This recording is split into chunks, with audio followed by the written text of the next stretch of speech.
Yeah, and we have a map here of the closing map.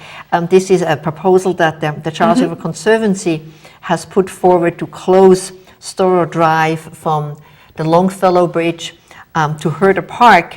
It's about a 5-mile stretch, and the advantage of that stretch versus the Cambridge stretch, it's much longer and it's uninterrupted, so you could really exercise there. Oh, and that would be absolutely wonderful. So that without stopping for cars or having to cross more traffic, you could just keep going, and especially for the our skaters that tend to be speed skaters, and speed skaters have many times one more wheel on their skates. I mean the skaters that kind of get ready for cross-country skiing, is that what you call speed? No, they would be like marathoners. The marathoners, I see. There's an annual skate in Georgia called Athens to Atlanta, 87 miles, one long distance. Day.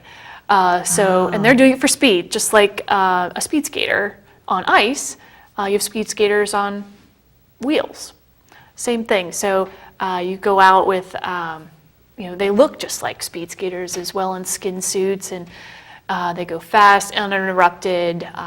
So that's a great opportunity for them, and just anybody that wants long uninterrupted, you can go back and forth, a couple laps without having to stop for cars. So they have 5 wheels. I've also seen skaters on something maybe about 2 feet long, and it looks a little bit like cross-country skis on wheels.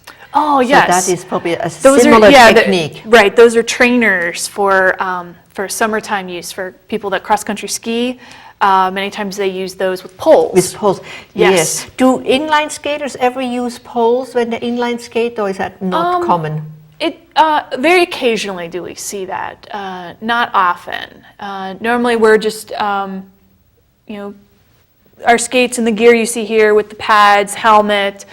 You don't use the one who train for cross country. They probably use the poles for extra action. Right. More closer to the motion of cross country skiing.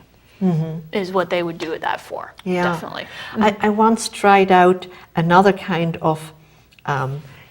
It was a pneumatic wheel. There were actually 4 pneumatic wheels, and so the foot was in the middle, and so the wheels were that big. Wow! And so you could go over grass, over pebbles.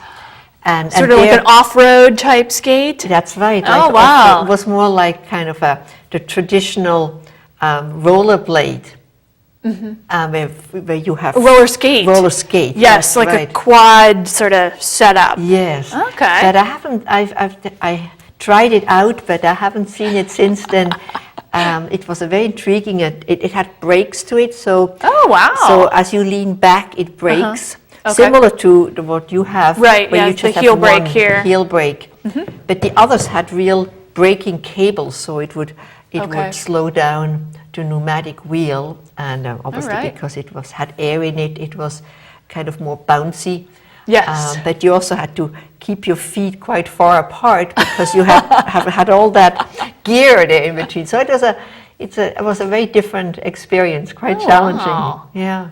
Well, we have to see if that is something that could be brought to the Charles River. Definitely possible. Yeah, Use that in the winter time and when you've got more leaves around. And that's right. So, Now we have another place where we hope to have inline skates in the near future, and that is the skate park. Yes, we are anxiously awaiting.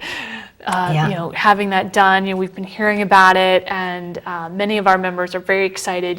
They're out doing more freestyle type, tricks and fun, and skate park. We're waiting.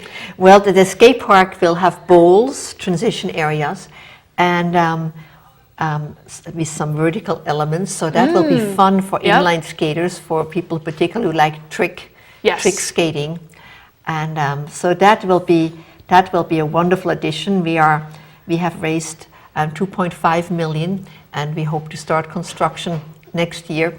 So that should come online soon for the online skaters. Now we will be coming soon to the end of our show, and we have a Yes. picture here of a group. Tell us a little bit more what happens in just a few seconds. What happens Sure. when people gather in Boston, and what people who might join your group, what could they expect? Well, this is a photo of Skate Boston, which is an annual skating weekend we put on normally the end of July, and it varies year to year. And so this is a group of all the people that came from out of town. We had people from Canada, all over the US. This year we had someone from Zurich as well. They come, we put on a whole weekend of skates, Friday, Saturday, Sunday, social events to go along with it.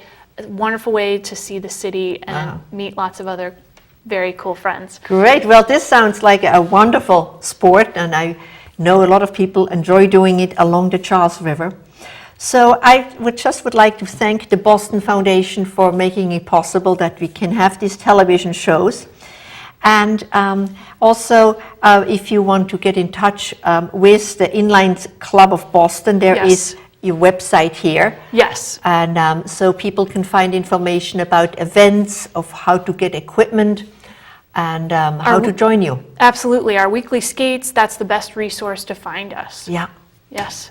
wonderful. Thank you so much. Well, we hope to, continue working with you, because we want the Parklands to be active and attractive, and inline skating is a wonderful sport. So thank you for coming today, and keep skating and helping us to make those Parklands more active. Thank you, Julie, for coming tonight. Thank you. And I hope you will join us again some other Monday night to watch the live Charles River Parkland show. And thank you, and see you on another show. Good night.